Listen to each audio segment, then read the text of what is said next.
warm welcome to everybody to attend this first session of the Green Swan Conference. And the topic of this session is transition and adaptation in the real economy, the big picture.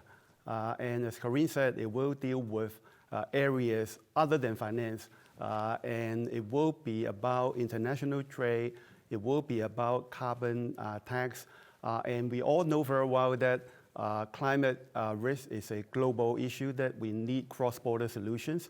But how can we enhance that cross-border solution? Something that I think the panel will shed some light in the discussion.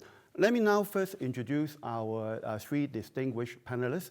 In the middle is Professor Ralph Ossa. He's the Chief Economist and Director of the Economic Research and Statistics Division at the World Trade Organization. Ralph will be giving us the keynote presentation today on international trade. And then we have two discussants, Professor Beata Javorcik. She's the Chief Economist in the EBRD, European Bank for Reconstruction and Development.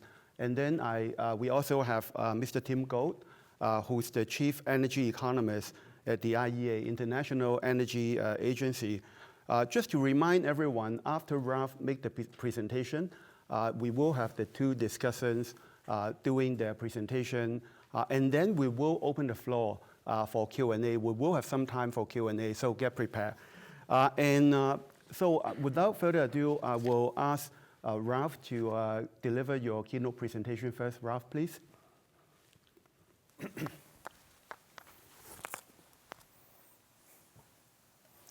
Yeah, thank you very much, Eddie, and thank you very much to the BIS for inviting me. It's always great to be here, always great to interact with this community.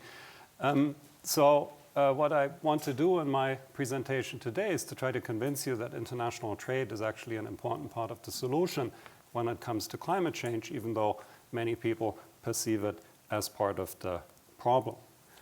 And I'm going to present a paper that I already started working on before joining the World Trade Organization, but that has come in quite handy now that these issues of international trade and climate change have become so visible. So the main result of the paper is quite straightforward. What I'm going to argue is that climate policy can unlock large environmental gains from trade by inducing countries to specialize according to what I call their environmental comparative advantage. And the main idea is that global emissions fall when countries specialize in industries where they have relatively low emissions, just like global real incomes rise when countries specialize in industries where they have relatively high productivity. And once I say it like this, it sounds obvious. You have the idea of the economic gains from trade based on economic comparative advantage. So you can also have the idea of environmental gains from trade based on environmental comparative advantage. But even though it seems obvious, once you've said it, this idea or this connection so far has been absent, at least to the best of my knowledge, from the trade and climate change debate.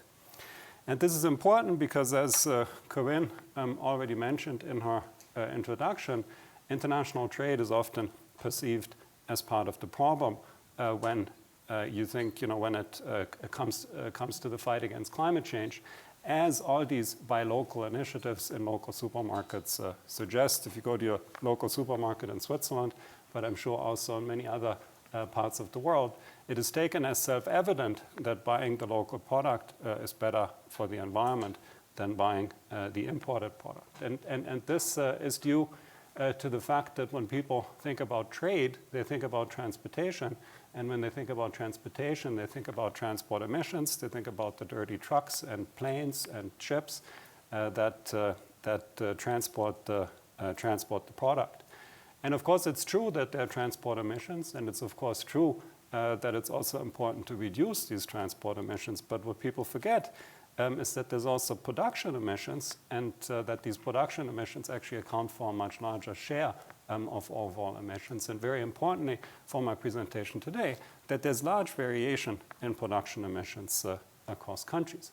So to the extent that you import something from a relatively green origin, for example, the production emissions that you save can overcompensate the additional transport emissions that you incur. And this green sourcing idea, as I sometimes call it, you can think of it as the partial equilibrium analog to this general equilibrium notion of specialization according to environmental comparative advantage. And I would say that these results would also offer a more inclusive perspective on sustainable development by highlighting that you can both benefit from the gains of trade and decarbonize the economy, so that these two objectives are actually complementary, or you can pursue them in complementary ways. They're not mutually exclusive. So the way we go about this is we have a quantitative model, a very standard quantitative model of the world economy, which we're going to hit with a carbon tax. And this is just because the carbon tax is kind of the textbook solution to internalize environmental externalities. So it's not really a paper about carbon taxation per se, but that just seems like the obvious thing to shock the model with to make the point. And this quantitative model is essentially a model of the world economy. So we have many countries, we have many industries, input-output linkages, a standard quantitative trade model. The benchmark scenario is going to be a uniform carbon tax of $100 per ton of CO2 equivalent, but we look at many other scenarios, different carbon tax rates, also partial coverages of carbon tax rates, and the main result is robust to these changes. Now, just to clarify, this is not an integrated assessment model, so it's not a model that explains, what the economy, or that takes into account explicitly what the economy is going to do to the climate, or what climate change is going to do to the economy, not because we don't think that's important, but because we don't think it's critical to make this simple point that we are trying to make. So here's the main result. The main result is that the environmental gains from trade account for more than 1/3 of the emissions reductions brought about by the carbon tax. So the carbon tax brings about some emissions reductions. The environmental gains from trade account for more than 1/3 of this. And this result, I already said it, holds for a wide range of carbon pricing regimes. So it suggests that trade is a strong force multiplier for carbon policies. Yeah, this is important. So I'm not trying to convince you that trade is always good for the environment. That's not the point I'm trying to make. I'm trying to make the point that international trade is a strong force multiplier for carbon policy. So we need to pursue climate policy and trade policy jointly. One thing that we also find that's interesting is that increases in carbon tax rates actually leave the volume of world trade relative to world gross production. So it's not exactly the trade to GDP ratio, but also another measure of trade openness leaves this relatively unchanged, which also makes the point that international trade is part of the, which makes the point that there will be international trade no matter how ambitious climate policies become. So I'm not going to give you much detail here on the model. If you're a trade economist, we have some in the room. You might want to know that it's an Armington model. It's basically, you can take any standard quantitative trade model and you'll get it. We have input-output linkages. Maybe the one thing to make clear is that this is a static model in the sense also, in the important sense that we take emissions intensities as given. So the carbon tax is not going to lead to green innovation or anything of that sort. And again, it's not because we don't think that's important, but it's because we want to focus on the static environmental gains from trade, trying to understand what we can achieve with existing technologies. That's not to say that there may also be dynamic gains from trade that you might want to look at. And this carbon tax in the baseline here is imposed on all goods and services. We model it as a consumption tax, but because it's imposed on everything, it doesn't really make a difference. So the data here, I'll also be quick. The main thing for you to know is that this is comprehensive. So we do look at the entire world economy. we do look also at greenhouse gas emissions beyond just CO2, covering 93% of world trade. Perhaps one thing to point out, the data is for 2018, so it's not the latest data, but this is just the latest data that's available. So the results, take them more as a proof of concept, rather than this is actually what's going to happen today if we impose a carbon tax today, because of course emissions intensities, for example, have changed quite substantially over time. So instead of going through the data in detail, let me just be transparent about two data limitations that we face. So the first limitation is that we can only calculate emissions intensities based on trade values. So meaning that emissions intensities here are calculated in per dollar terms, and this is simply because we don't have any price indices at that level of disaggregation. And what this means is that in our counterfactuals, so if you impose a carbon tax, of course quantities change, but prices change too. And because we are going to keep emissions intensities constant in nominal terms, these price changes are also going to affect emissions, even though, also going to affect emissions in the model. Even though, of course, in reality, you would think that, just because something becomes more expensive, it doesn't increase the emissions. So this is one issue that we have to deal with. The second issue that we have to deal with is that we cannot differentiate emissions intensities by destination. Again, it's a data limitation. So for example, if you look at a ton of German steel, in our model, it has the same emissions intensity in France as it has in the US. Now, very important, it doesn't mean that it has the same emissions. Yeah, so we do take transport emissions into account. It just has the same emissions intensity. This, whether this is important or not is going to depend on how different the emissions intensity of production is from the emissions intensity of the transportation sector, for example, because exported goods, you would think, are more transportation intensive. So, those are the two limitations we have to work with, but there's not that much we can do about it. So let me start with the aggregate effects. So what you see here on the left-hand side, or left-hand panel of the diagram, is you see on the horizontal axis the carbon tax, and where the dashed line is, that's the $100, that is our benchmark. And on the vertical axis, you see the reduction in greenhouse gas emissions. And unsurprisingly, you see that the higher the carbon tax, the lower are going to be the greenhouse gas emissions. So for a $100 tax here, greenhouse gas emissions in our model would go down by 28%. And just to remind you of the model logic, it's a model with fixed technologies, so you can't go to net zero in this model unless you die, right? Because only if output is zero will emissions be zero in this model. On the right-hand panel, you see the share of output that's traded as a function of the carbon tax, and here what you see is it's relatively flat, and this is the main point, or this is the point I was making before, that even if you have extremely high carbon taxes, what the model suggests is there's still going to be international trade, which is also, just a reflection of the fact that trade is going to be part of a sustainable economy, no matter how sustainable you want this to be. So here's the main result, and let me just explain to you what we do. So it's all based on a simple decomposition of the greenhouse gas reducing effects of a carbon tax. So think about what happens if you impose a carbon tax on the world economy. Three things are the first thing that's going to happen is everything is going to become a little bit more expensive, and as a result, economic activity is going to shrink a bit. So that we call a scale effect, has nothing to do with international trade. You would also have that in a closed economy. The second thing that's going to happen is that relatively emissions-intensive goods are going to become relatively more expensive as opposed to relatively green goods. So you're going to have a reallocation of economic activity away from relatively brown sectors towards relatively green sectors. We call this a composition effect. Also has nothing to do with international trade.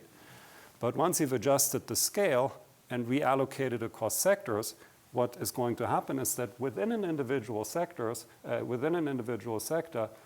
brown origins are going to be more expensive relative to green origins.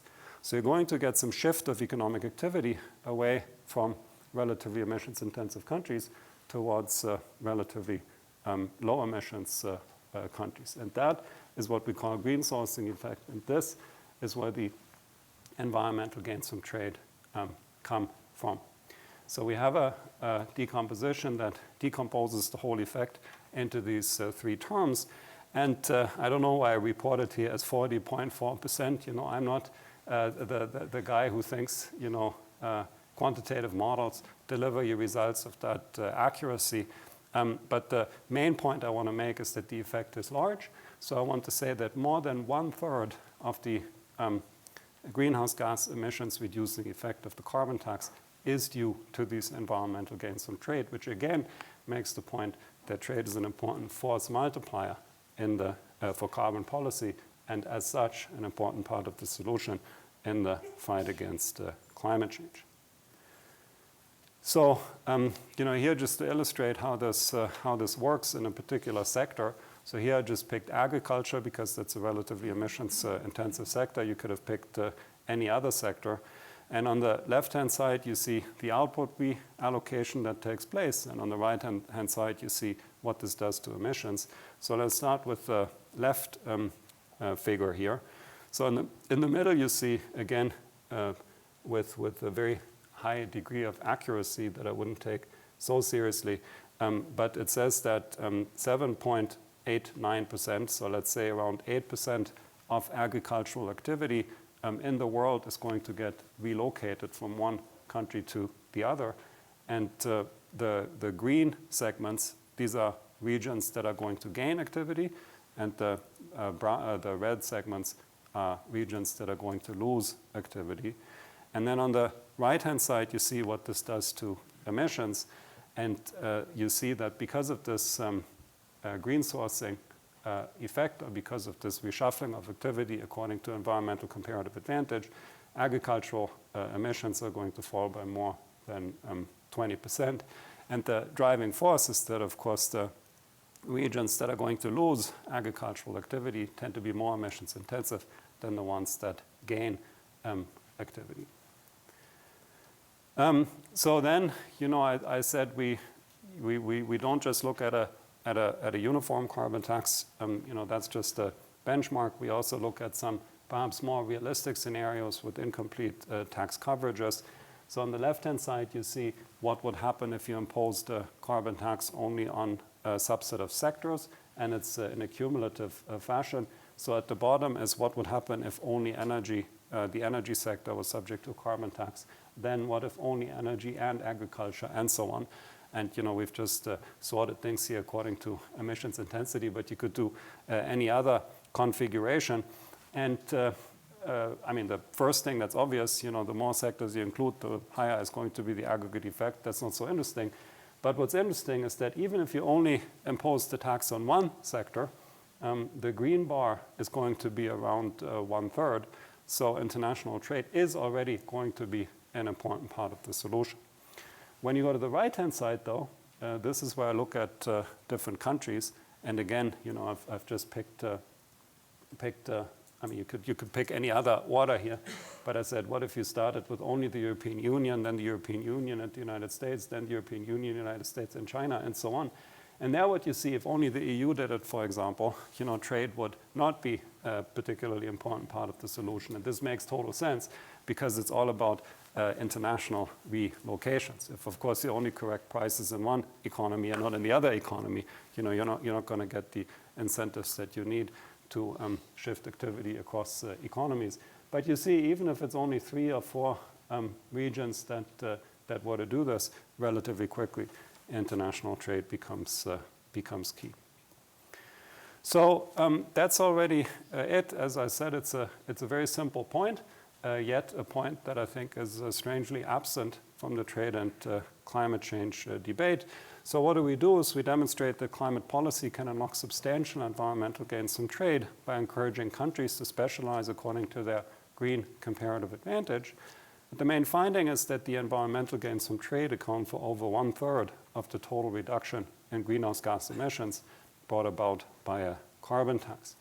Now, the policy implication, of course, is that the multilateral trading system in particular but international trade in general, shouldn't become the collateral damage of trade-related environmental policies. And that's, of course, a big topic at the WTO. I'm happy to talk about this more in the Q&A. One issue is that, as we already heard in Sabina's presentation, different countries impose different or have adopted different strategies to fight climate change. Some have a carbon tax, some have a regulation, some have subsidies. And even the ones that have a carbon tax do this in very different ways. So there's more than 70 different carbon pricing regimes around the world. So the key challenge for the WTO is, of course, interoperability, of these different approaches to make sure that they all come together in some cooperative fashion. And just to mention that we have teamed up, we have joined forces with the IMF, the World Bank, OECD, and UNCTAD to form a task force to kind of look into these issues. And we have just released at the margins of the annual meeting of the World Bank and the IMF our first report that we will also present again next week at COP29. So thank you very much.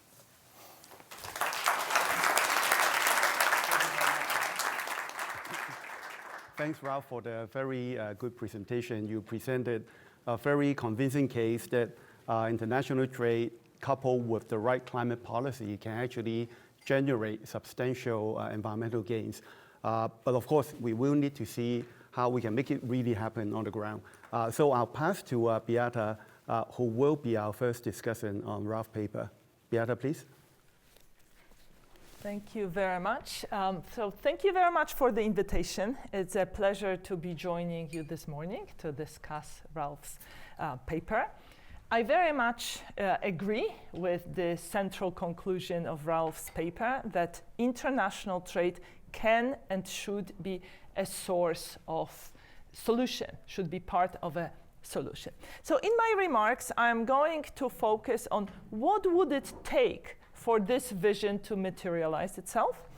And I'm going to abstract from the slight complication to international cooperation that was introduced by the events of last Tuesday. Instead, I'm going to focus on three things. First, the need to reassure the public. Second, the need to assist firms, particularly small and medium-sized enterprises. And three, securing the access to critical raw materials. So, reassuring the public. Who is afraid of the green transition? It turns out that a lot of people are afraid of the green transition. Now, in Ralph's presentation, you saw the example of the agricultural sector where countries like Brazil and Indonesia had to reduce their output.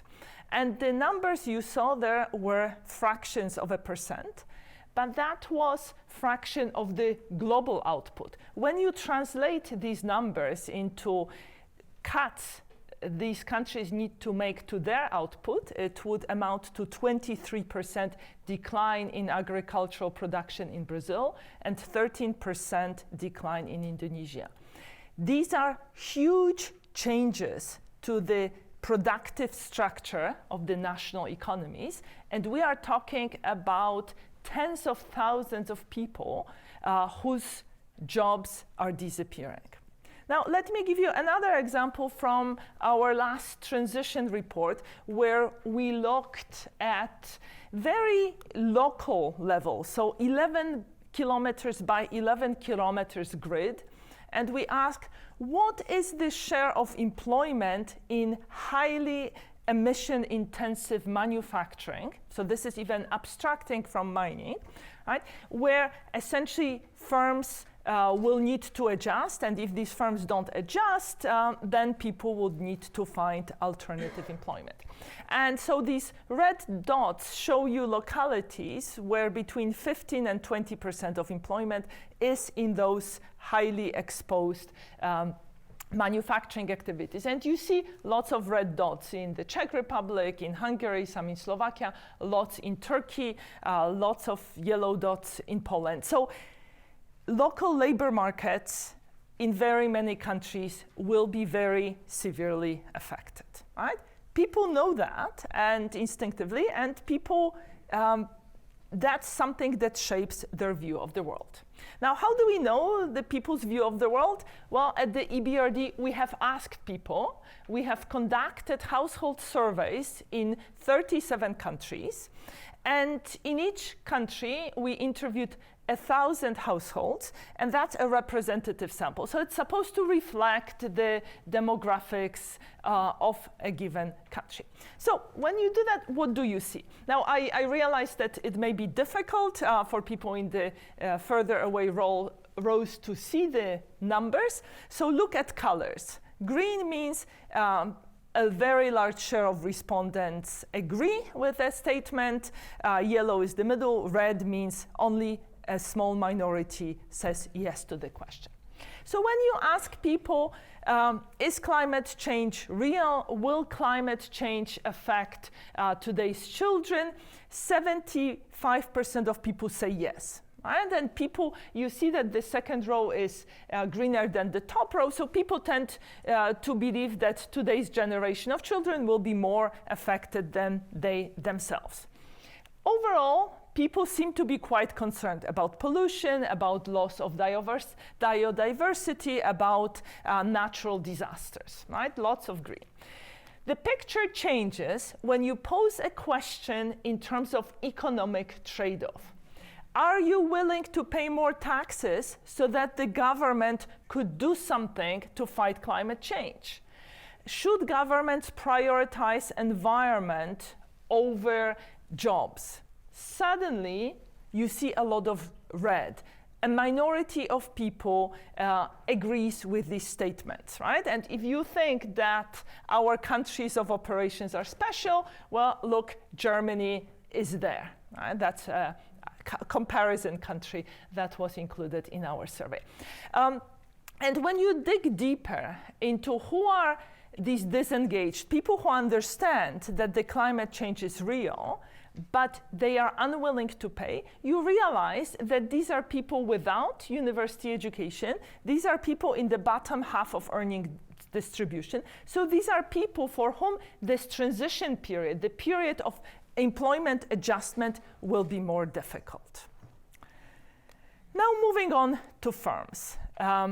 Sabine, in her opening remarks, talked about the havoc, the shift into electric vehicles brought about in the car industry, in the automotive industry, right? And in the automotive industry, we are talking about large multinational firms. These are large firms with deep pockets that have been around for a very long time. What about SMEs, right? For them, adjustment is harder. So now let me show you results from an earlier transition report where we looked at whether or not firms have a green strategy. So for instance, do they have a person in the management responsible for green strategy? Do they mention any targets related to environment? Do they have any KPIs? And so on and so forth. And what you see is a big difference across countries. Latvia and Greece, firms in those two countries seem to be more advanced than, for instance, firms in Turkey. Right? I mean, this is a picture from about 5-6 years ago. But there are also huge differences within countries. So when you look within countries, you see that multinationals, so foreign-owned firms, tend to have green management. They pay attention to this issue, as do exporters. But when you look at purely national firms, you see that SMEs, especially young SMEs, are actually behind the curve. So these firms will need to adjust to new reality, and as they have lower funding available, as they operate on a smaller scale, any investment that's a fixed cost, it's much more problematic for them. Finally, let me move on to the third issue, securing access for critical raw materials. Are we heading into a storm? How do we avoid entering a storm? I'm sure all of you know that producing an electric car is much more intensive in minerals than producing a combustion engine car. Graphite is the gray part of the bar. Now, when it comes to offshore wind, it's also very mineral and critical raw material intensive, and there's this little purple part. These are rare earth elements. Now, what do graphite and rare earth airs have in common is the fact that 2/3 of production takes place in China. Now, graphite was in the news a lot last year, together with germanium and gallium, because China introduced restrictions on exports in response to the US CHIPS Act. And notice that germanium and gallium, these are critical raw materials where China controls more than 90% of production. And we already see in global markets this bifurcation of price of gallium. It's much more expensive abroad than in China, and this difference increased since the time of export restrictions. Now, this is an issue. If the world were to break into blocks, and these blocks chose to trade less with each other, the distribution not only of production but also of known reserves is quite uneven. So this is an exercise we did in our transition report where we looked at what's the share of known reserves that is located in countries belonging to the Western Bloc, blocks being defined based on similarity at the UN Assembly voting. And what you see is that when it comes to graphite, the Western Bloc controls only about 1/3 of resources. When it comes to rare earth, it's about 1/10.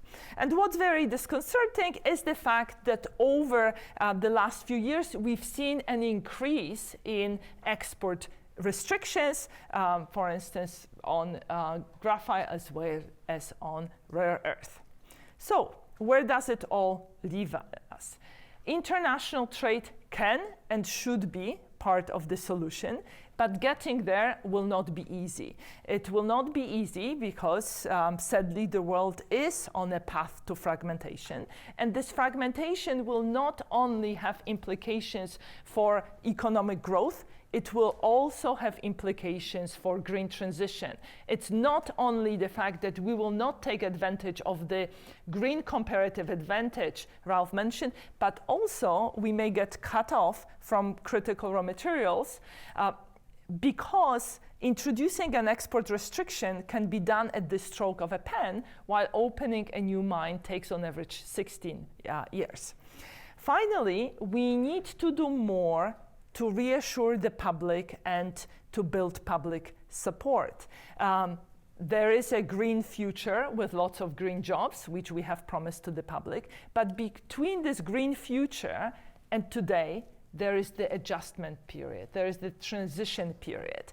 And we need to assure the public that people who need assistance will be taken care of. Because if we don't, we will see what will happen with we will see similar thing at what we saw with the backlash against globalization. Thank you.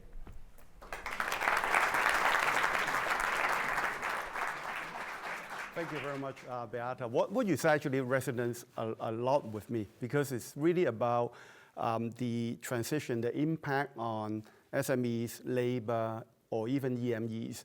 And if our climate actions are not inclusive enough, and if the public is not educated enough to accept this, there's got to be pushbacks. It will not really go very far. So it does resonate with me a lot. So let me invite Tim, who will talk a bit about international trade in clean energy industries. Tim, please. Well, thank you very much indeed for the opportunity to join you today. And thanks very much to Ralph and Beata for the excellent framing of this topic. And I'm going to develop some of those ideas with reference to some work that we published very recently in our new Energy Technology Perspectives, which looks at 6 very important clean energy technologies, where they're produced, where they might be produced in future, and what are the implications for trade. Those 6: solar PV, wind, electric cars, batteries, electrolyzers for hydrogen production, and heat pumps. And now I guess the normal currency for the International Energy Agency when we give these presentations is to talk about kilowatt hours or cubic meters of gas or barrels of oil. But we're increasingly referring also to currency units, investment, financial flows as a key enabler of transitions.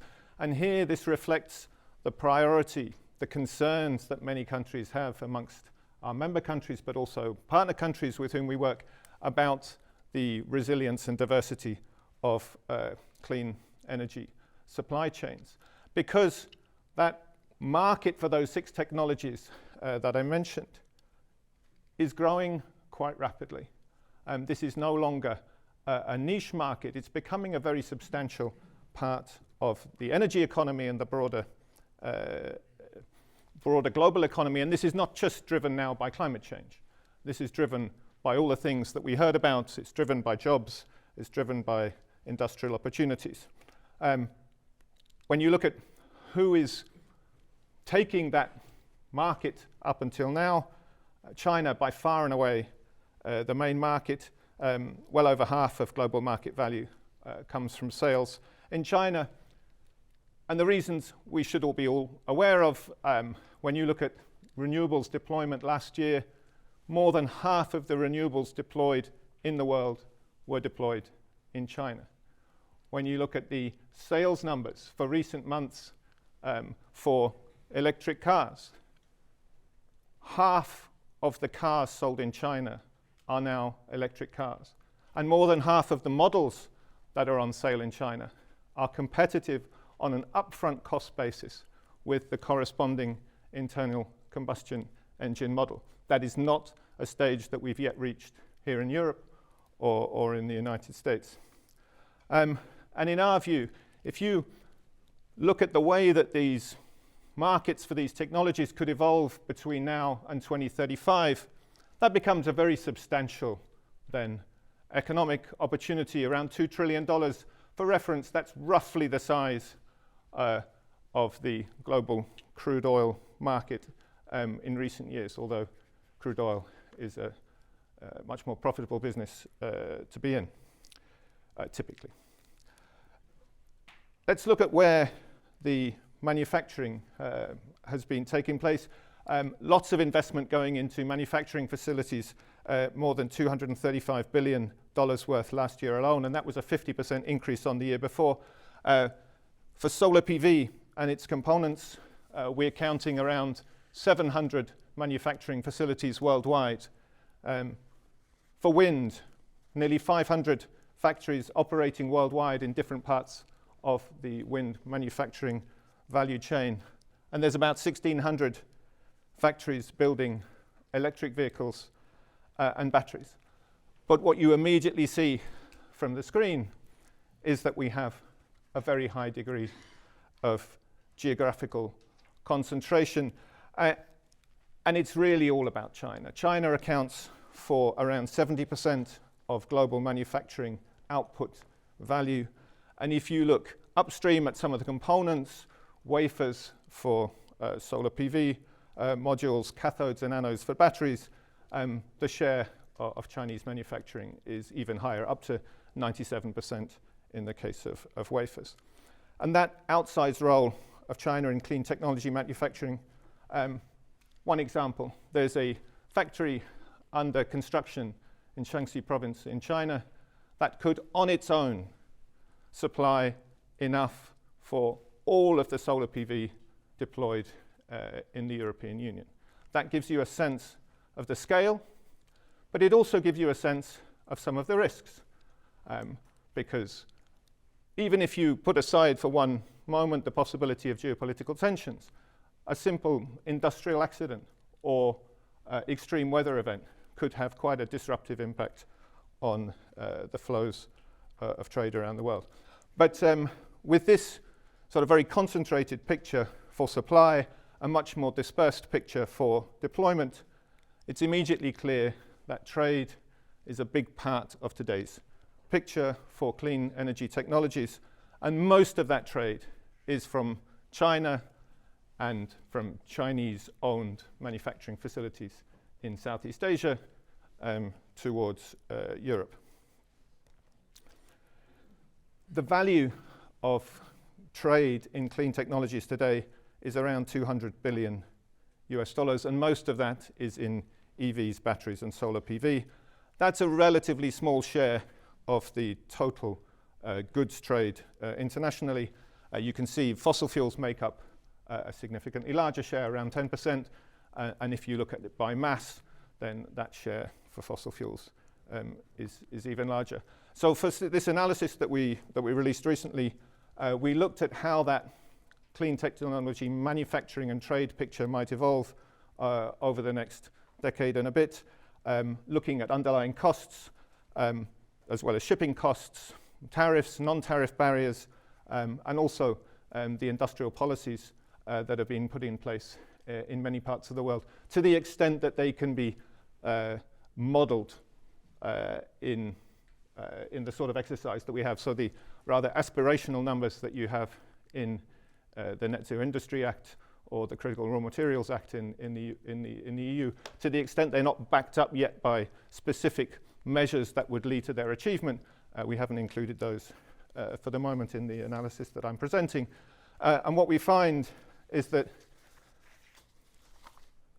the value of trade in clean technologies is set to triple between now and 2035, up to about 600 billion.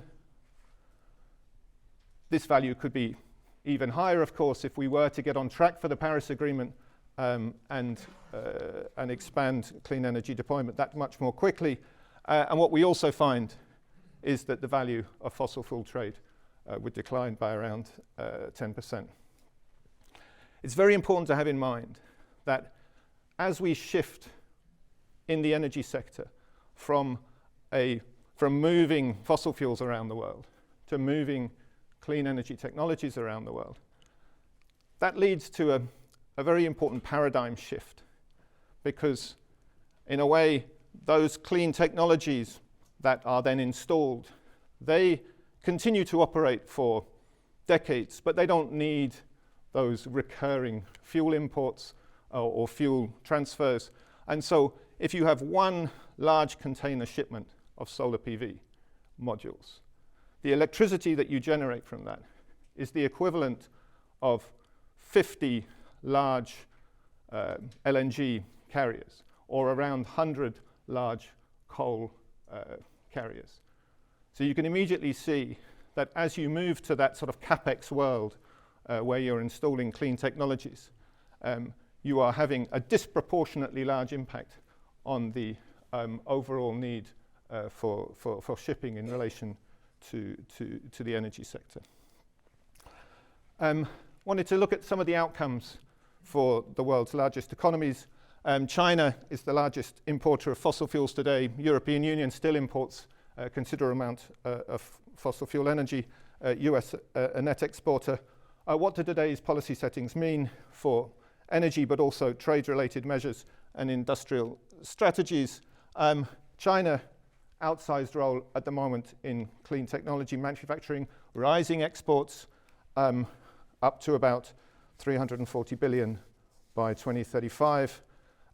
European Union remains a net importer for both fossil fuels and clean technologies under today's policy settings, but the balance shifts significantly more towards the clean tech side.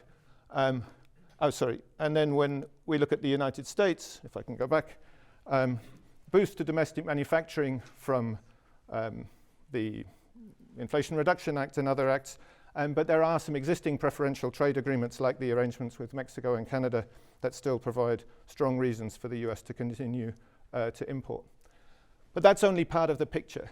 What we are already observing today is that relatively cheap, often Chinese-made clean technologies are appearing at scale in some, in a sense, other parts of the energy system. If you look this year at the import numbers for solar PV modules in Pakistan, they've imported around 13 gigawatts worth of solar PV modules. The data are not great, but let's work with the data we have. That is a huge number for a system that's around 50 gigawatts worth of capacity. Countries that particularly those that are experiencing difficulties with, in a sense, more conventional supply, are starting to import quite significant volumes of very cost competitive, often Chinese-made clean technology. And the same you could say also for those relatively cost competitive EVs.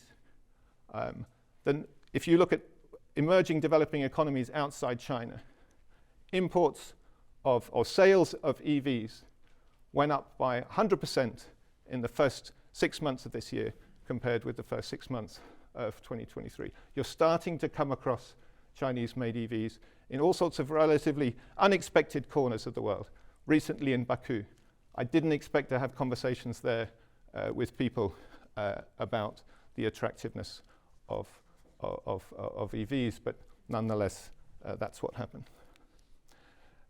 Future development of global trade in clean technologies closely linked to underlying competitiveness, but also the implementation of those industrial strategies, which I'm sure we'll come back to. And the way we see those factors playing out at the moment can be illustrated by two prominent examples: solar PV and batteries. China today, by far and away the largest producer of solar PV modules and battery cells, significant cost advantages. Compared with China, it costs up to 40% more on average to produce solar PV modules, wind turbines and battery technologies in the US, up to 45% more in the European Union, and up to 25% more in India. And under those circumstances, you would expect China to continue to dominate, and it does remain the largest player. But because of those other measures that are in place that come with costs, of course, you do get a slightly more diversified picture emerging. The Inflation Reduction Act, for example, puts in place sufficiently robust measures that it is possible, or it's cheaper for companies to produce solar PV modules and battery cells in the United States than to import. And as a result, you get a slight lessening of the Chinese share in these global value chains. And if you were to get a more rapid pace of transition, and you were to see some of those more aspirational targets, as in Europe, achieved in full, you would get an even more diversified picture.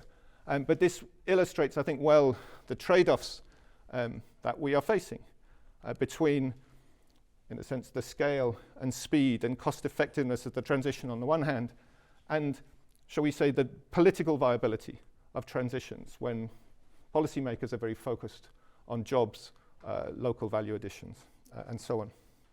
What about other emerging developing economies? There are very few clean technology manufacturing facilities in operation in Latin America, Africa, or Southeast Asia. These countries account for less than 5% of the value generated from clean technology manufacturing today, and we don't see that many projects under development in those regions either. So for the moment, the role of emerging developing economies in clean technology supply chains is often limited to the supply of raw materials, as you're seeing on the screens, copper from Latin America, often processed in China, as Beata made clear. So they're only in the very initial step of those supply chains. And when we talk about inclusive energy transitions, when we talk about benefits being shared widely, I think we have to be also very conscious of the fact there is a very significant possibility, a very significant risk that countries that are absolutely crucial to the future of the planet, they will see rising energy demand, and it's very important that that demand is met in a sustainable way. There is a distinct possibility that those countries may find themselves shut out of the clean energy economy. So with that, I'll leave it there. Look forward to any comments and questions. Thank you.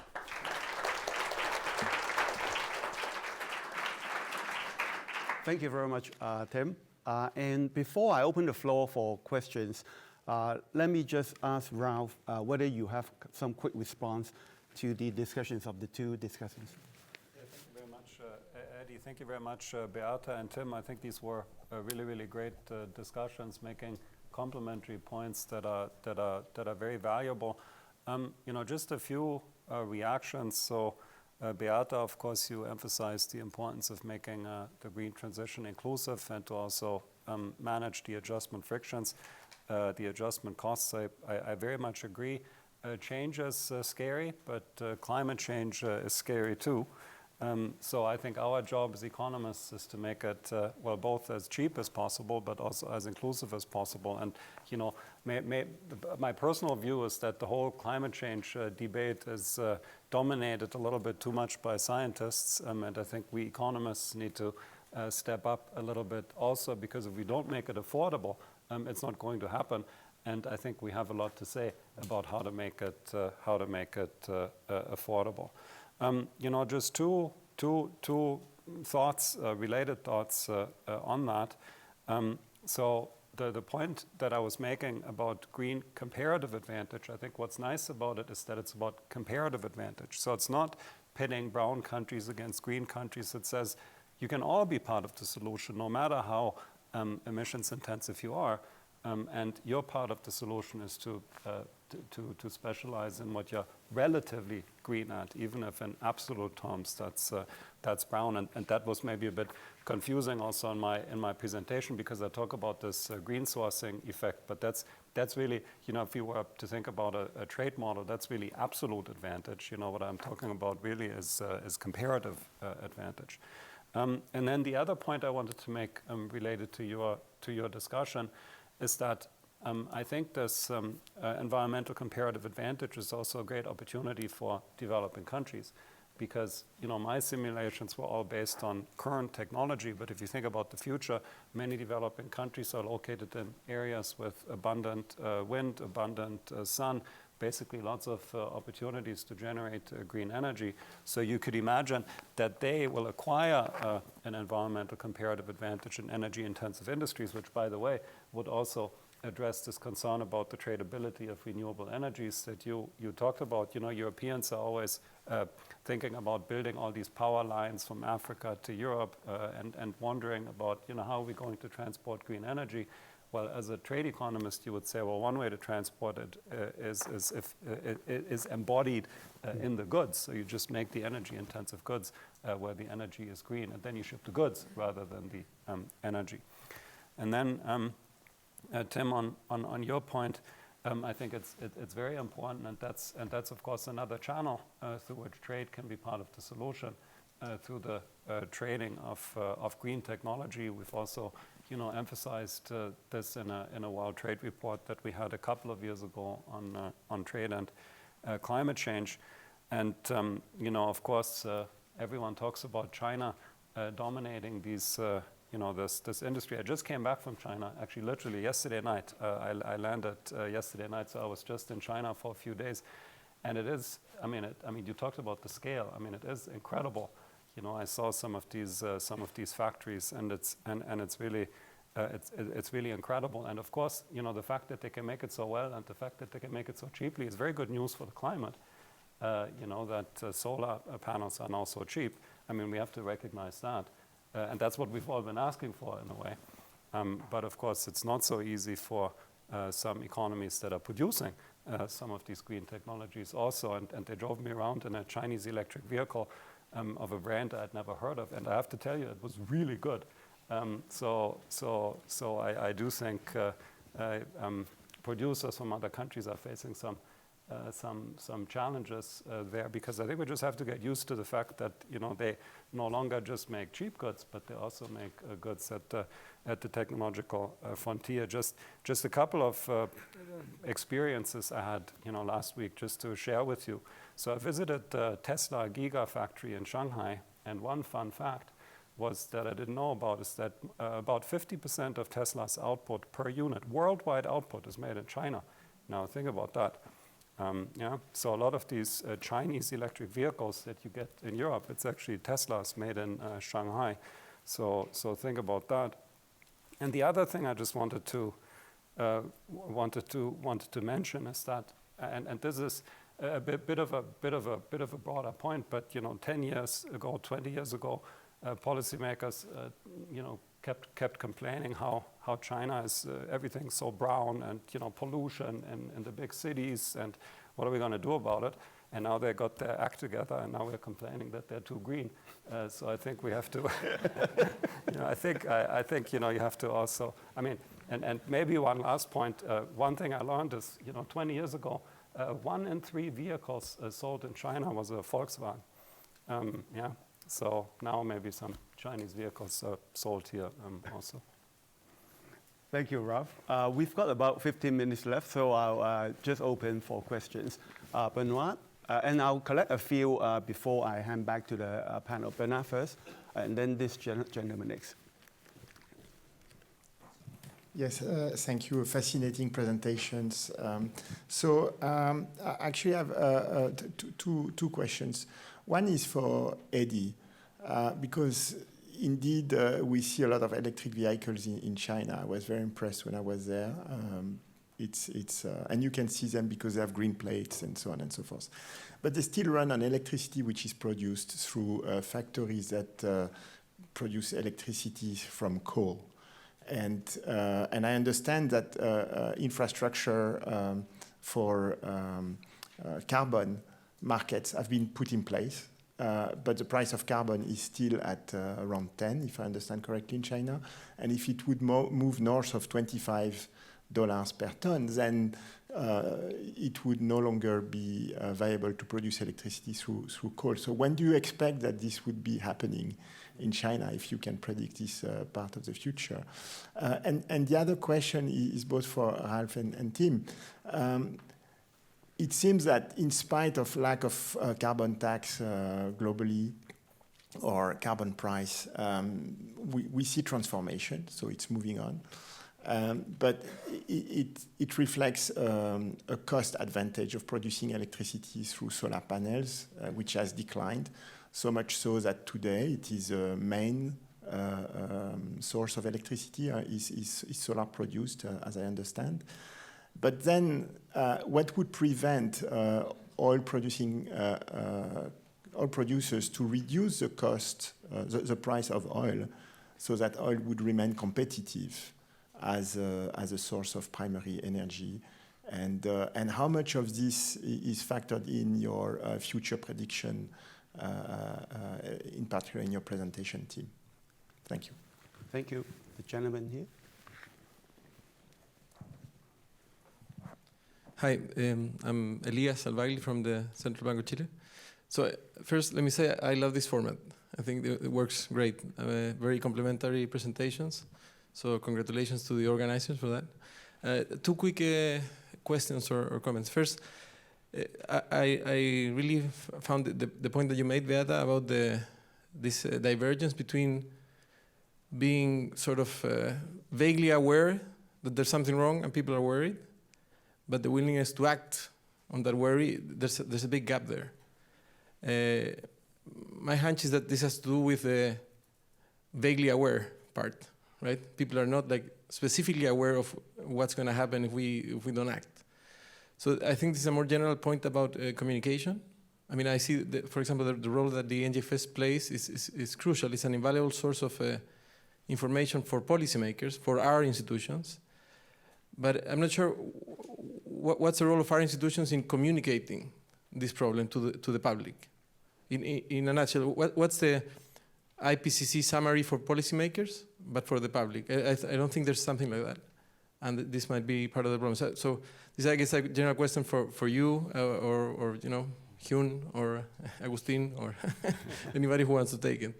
But I think this is a big issue that's kind of a big elephant in the room. And very, very quick for Ralph. So if I understood correctly, you're putting a carbon tax across the world, and countries specialize on their green comparative advantages.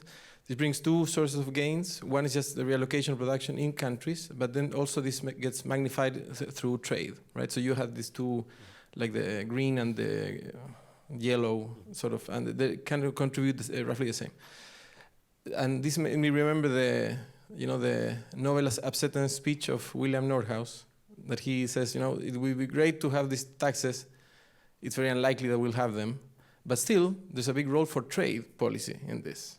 So my question for you is, what happens to your model if the only thing that we have is sort of a carbon-based, cross-border tariff? So it's not that countries put this locally. But if they want to export something, they have to pay for it. So that would be like a second best solution for this. I wonder how big their gains will be in that case. Thanks. Thank you. I got time for just one or two more questions, and then I'll ask the panel to respond. Over there. Yes, perhaps if I have the mic already, sorry. Yes, the mic. It's Philippe Lyonnais from the Federal Department of Finance. I would like to underline what the gentleman just said. I think the format is extremely insightful. I was a bit surprised to hear the word tariff for the first time now, after the events of this week. So I just wonder what your take is on that, because we're operating in a very distorted market, you could say. I mean, Ralph, Ossa, you took the example of agriculture. I mean, there it is obviously very strongly the case that we have very high tariff barriers. And also there might be something like the gentleman mentioned, second best solution, like the carbon border adjustment mechanism that the EU is planning. So what would you say about the role of tariffs with regard to green comparative advantage? And what trends do you see right now in that direction? Thanks. And the last question, the gentleman before you. Hi. A question to Ralph. Your model would be very easy to incorporate tariffs. And I wonder whether you have considered different constellations of tariffs. I mean, it's probably going to be more regionally concentrated on maybe other regions, and to what extent this would sort of undo the effect of green trade. Because judging from your results that you have, if you just have carbon taxes in some parts of the world, you would also get a large part of the benefits. It may not undo it. And then a comment, I think we need to support people and make them obviously conscious about climate change and the costs of it. But supporting people means people want jobs. It would not mean what economists think, that we need to give them payment benefits so they don't starve. People want jobs where they can go, they feel that they have actually earned something, they've got self-esteem. And I don't know whether somebody has thoughts about how to do that. Well, I think we'll have to stop at the questions there. Before I hand back to the panel, just a quick response to Benoit. The simple answer is that I don't know about China. But for Hong Kong, we have already transitioned fully away from coal. And the energy transition is actually ahead of target. China, if you look at the docs that Tim presented there, let's hope that with all the investments into clean energy, that they can get ahead of their own net zero target of 2060. Then the carbon peak is 2030, and I think that's still on target. So let me hand back first to Ralph, and then I'll let the discussants address the questions that are relevant to them.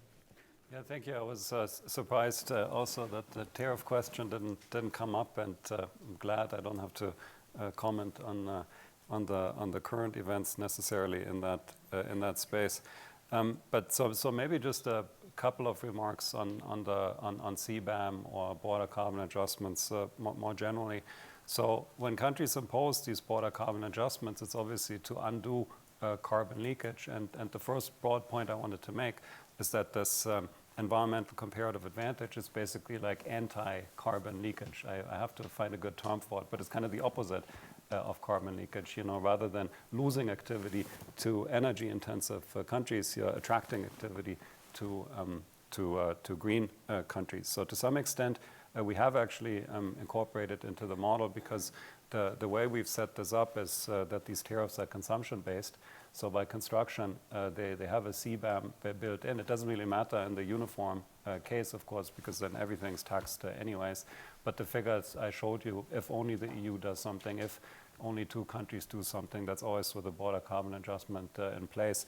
And I mean, it undoes some of the carbon leakage, but it doesn't really help that much. It would be really interesting to have tariffs in the model. Of course, I mean, it's exactly what you conjecture, that less trade would also mean less environmental gains from trade. And in some sense, that's the whole point of the paper, right? To try to convince people that you need to protect international trade if you want to make the green transition affordable. Maybe just one broader point on border carbon adjustments, given that this came up a couple of times. So I think you can have and this is just reporting from what I see in Geneva, you can have an economic discussion of border carbon adjustments, whether they make sense, and whether they are in line with whether the way they are designed is right or wrong, and so on. But and that's an important discussion that one should have. But I think one thing that we see in Geneva is that there's also a very important kind of fairness dimension to it, and is simply how it is perceived. So I'm not, commenting on whether that's an accurate perception or not. But the fact is that for many countries in the global south, this is just perceived as either green protectionism or as now we have to pay for a problem that you caused. And the political costs of this, that's my assessment, are quite large. So just to flag that I think this is a dimension one also has to take into account. And another dimension one has to take into account that I hear about a lot is the implementation issue. So again, how do you design the carbon border adjustment in theory is one question, but then how do you implement it? What are the reporting requirements and so on? Many economies in the global south, SMEs in particular, are worried about simply the bureaucratic burden this imposes above and beyond the kind of principle of having this tax. Thank you. Beata? Vaguely aware is a great term, right? So in our survey, only a quarter of people are skeptical, so they are living in denial, climate change is not happening. The others are vaguely aware, meaning they know they will be affected, but when they think about green transition, they think, the world of carbon taxes versus status quo, right? And that's, I think, what we need to communicate, is that status quo is no longer a baseline. And it's very difficult to do that for politicians, because you either will be viewed as trying to terrify people, talking about natural disasters, or you will be forced to talk about inconvenient things, such as employment shifts, right?